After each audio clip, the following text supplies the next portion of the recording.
السلام عليكم ورحمة الله وبركاته. أكم جرت فيا قبل نجا قبل. يا فاتوك يا فاتوك. أوغابي يغلطة. أوفيغا بولي أوغيته. جارسنا متى حبابنا كنا. جالنا متى حبابنا كنا. هو أبلنا ورابي. ودنيا نيدا كنا سلوت. جالنا لوكنا كم بولي جيته. بولي جيته ندبيته كنا كم فاجر جيته. هاي جرين. أما كاين إني أفكر أكون من أوكي يوم تنا ورابي أنا كده أنا أبغى أروح أفوت على التيت شد المرة كنت تيجي جالس كده أنا أورد أو كشي ورابا ما جرت جالبي يو جالس رارته أكنا كرجع إنت لا بوبي فوت بالبلاد بوبي فوت نمان أمانينا نام نيجي أما إن أمانة سانو نام أمبيل تشي نام Adaraa keessan ijoolleen biyya galtan of eeggannoo guddaa godha. Waaqayyo isinaa eegu. Of eeggadhaa dhugaa Rabbi. Akkuma obboleettiin keenya jette hiriyaa kiyya tokkotu biyya galte isheen hiriyaa ishiitii wal arguudhaaf jette silkii nama biraati suuraa nakaas jettee silkii itti kennite hiriyaan ishee itti kennite sun immoo fudhatee jalaa badee mucayyoon immoo silkii ishii dhabdee hiriyaa ishii qofa yookiin jaalallee ishii yookiin abbaa manaa ishii qofa taftee jechuudha. Agartanii silkii jalaa fudhattee baddee jechuudha. Silkii jalaa fudhattee oluma jettee baddee jechuudha olumattee ishii. Innaa kanaafuu of eeggadhaa of eeggannoo guddaa godha. Ashamaa akkam jirtu hordoftoota koo nagaa keessanii bakka jirteetti nageenyi waaqayyo isin haa baay'atu akkam jirtu hordoftoota akkam biyya keessas kan biyya alaas bakka jirteetti waaqayyoon isin wajjin haa ta'u isin jecha egaa hordoftoota kiyya kan warroon chaanaala kiyyaaf isaaraa taatan subscribe gochuudha maamila keenya taa'urtaa artas galatuuma ulfaadhaa. Egaa hordoftoota kiyyaa akkuma obboleettiin keenya isinii ibsite taatti dhugaa dubbachuudhaaf wantoonni akkanaa kun mucayyoon kun dhugaa ishee jette ijoollee baay'eedha ijoolleen akkatti ishee wadatti tokko laman qabu viidiyoo akkanaa kun irratti ijoollee himatanii jechuudha. Maaliif akka fakkeenyatti isinii fide malee wanta kana kan wal gorsuu qabnuyyuu isa kanneen jechuudha. Of eeggannoo cimaa godhaa waaqayyoon isinaa eegu. Yeroo wannaa ta'e jechuudha yeroo biyya galtanitti of eeggadha. Ijoolleen akkasuma shaanxaa keessa dhabdantu jira, bilbila dhabdantu jira, tan namni immoo yookiin immoo maatiin keessa dhufuu dideetiniin yookiin shifeerii qabatanii deemtanii illee jiru. Hin qabatinaa dhugaa Rabbi haga maatiin keessa dhufutti shifeerii qabannee deemtanii kophaa keessa hin deemna. Shifeerii taallalee gara basaasin geessee meeshaa keessanii fi bilbila keessa waan qabda isin irraa gurratee gasin lakkisuu danda'a. Akkasumallee ijoolleellee amantanii yookiin abbaa fe'ee suuraa rakaas jettanii ofiin silkii keessa ittiin kennina. Abbuma fedheeyyuu haa ta'u namuma fe'eeyyuu haa ta'u dhugaas hin jira jechuudha. Maaliif ijoolleen keenya akkasitti baay'ee shawwadamaa jiru baay'ee wannaatti badaa jiru jechuudha. Kisaaratti badaa jiru. Amma mucayyoon kun boolee geessetti booleedha abbaan manaa ishii yookiin hiriyaa ishiitti dhufee ishii fuudha. Namni biraa hin jiru faana hin dhufne namticha faana yookiin immoo abbaa manaa ishii faana hin dhufne. Hin dhufne ishiin suuraa dhugaa settee fiigichaan kaa mucaarraa hababaa fudhachuudhaaf shamara takkatti kaayachuun kama achi keessa jirtu kaashii yookiin kama achi keessaa baate ta'uun oolu isheetti kennattee hojjettu ishee suuraa kaasa ishiin suuraa rakaas teettee abbaa manaa isheetti maramuu dhatte ababaarraa fudhattee itti maramuu dhatte kan namni hin beektan. Isheen isheetti maramuu dhandhaan bilbila ishii fudhattee jalaa hillim jettee jechuudha. Agartee akkasitti bilbila ishii kasaaraa galte jechuudha. Yoo xiqqaate akkuma 40 gara 45 bilbilli hin beektaaf bilbilli biyya keessaa yoo birrii biyyaatti masartee jechuudha. Akkasin taadee yaada garuu jechuudha yoo xiqqaate jechuudha. Kanaaf adaraa keessan of eeggadha. Abbuma barbaada itti bilbila keessan hin kenninaa sa'aatii kanatti jechuudha. Yoo maatii keessan dhufan maatii keessa hojjesinaa kaasa. Yoo maatii keessan wajjin namni yookiin abbaan namni tokkichi qofti dhufe hin ka'is suuraa dhiisi. Nama nakaas hin jedhini dhiisi. Bakka deemati wal bira dhaabadhaati ofuma keessanii ol qabadhaati fuuluma bichaaf kaasaa yookiin dirqama ababaa keessan agarsiifachuu miti. Okay? Gizuma galtaa agarsiifattani.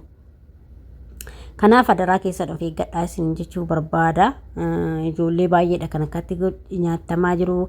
Kee tokkoffaan immoo shaanxallee gizee biyya galtanii asii shaanxaa keessan ofii keessanii namni isin jalaa fudhatee shaanxaa makiinaa irratti isin jalaa fudhatanii isin milisanii akkasitti ijoollee qorroo galte baay'ee jira. Ijoolleen wannaa malee galti baay'eetu jira jechuudha. Harka qullaa kan galan hedduutu jira.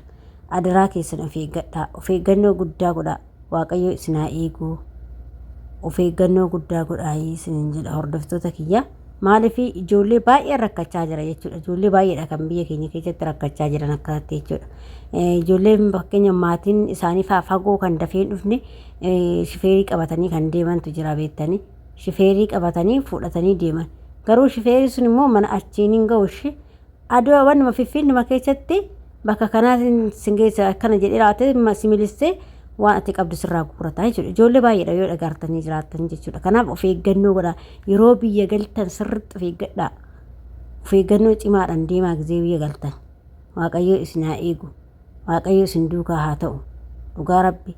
Maaliif atis jijjiiramuuf baate waan ta'eef. Jijjiiramuun immoo nama karaa deemadhaa kennuu osoo hin taane ofii keetii waa godhachuudhaaf ofii keetii kan bittee galtu ofii keetiif kan maatii keetiif bittee galta waan san jechuudha. Yookiin immoo dafqa keetti dhangalaastee bittee jechuudha. Kanaaf adaraa of eeggadhaa Waaqayyo isin haa eegu isiniin jedha hordoftoota kiyya.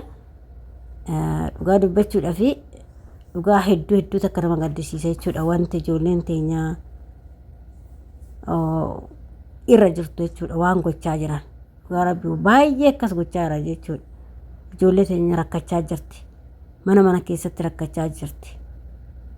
Rabbi baasanii hin himatan malee akkasuma ijoolleen yeroo biyya galanis baay'inaan kan rakkatantu kan silkii irraa fudhatan, kan warqee irraa fudhatan, kan shaanxaa akkasumatti irraa fudhatan deeman hedduu jira jechuudha. Kanaaf yeroo biyya galtan waan kana dirqama keessan beekuu qabdan.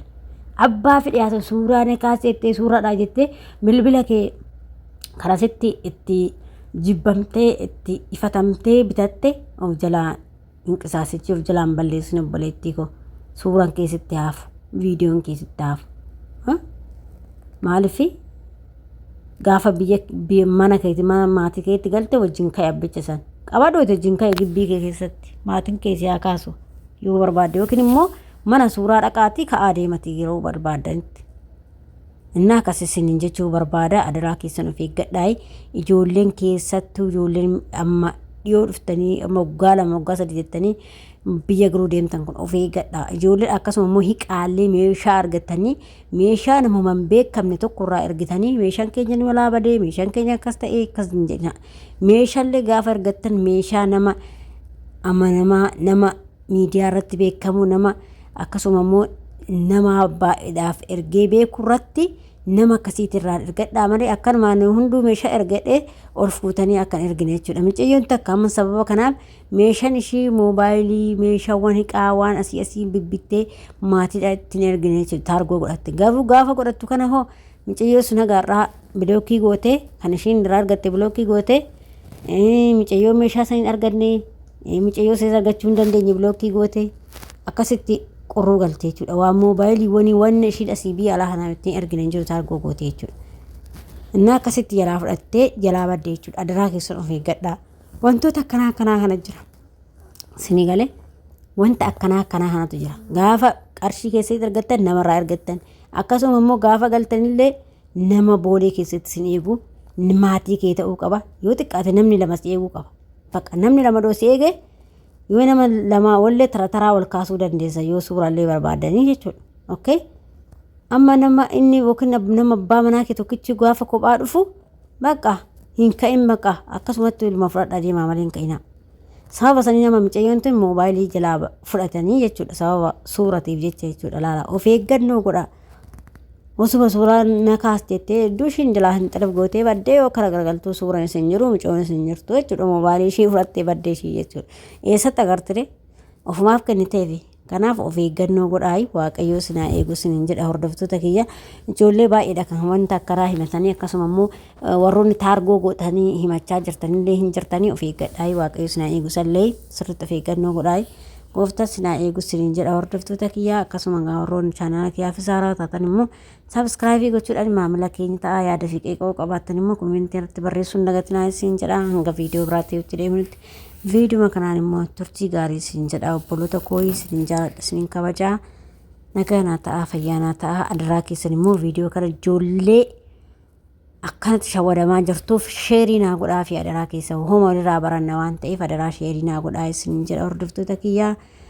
Baay'ee baay'ee isiniin jaalladha isiniin kabaja waaqayyo isin wajjin haa ta'u.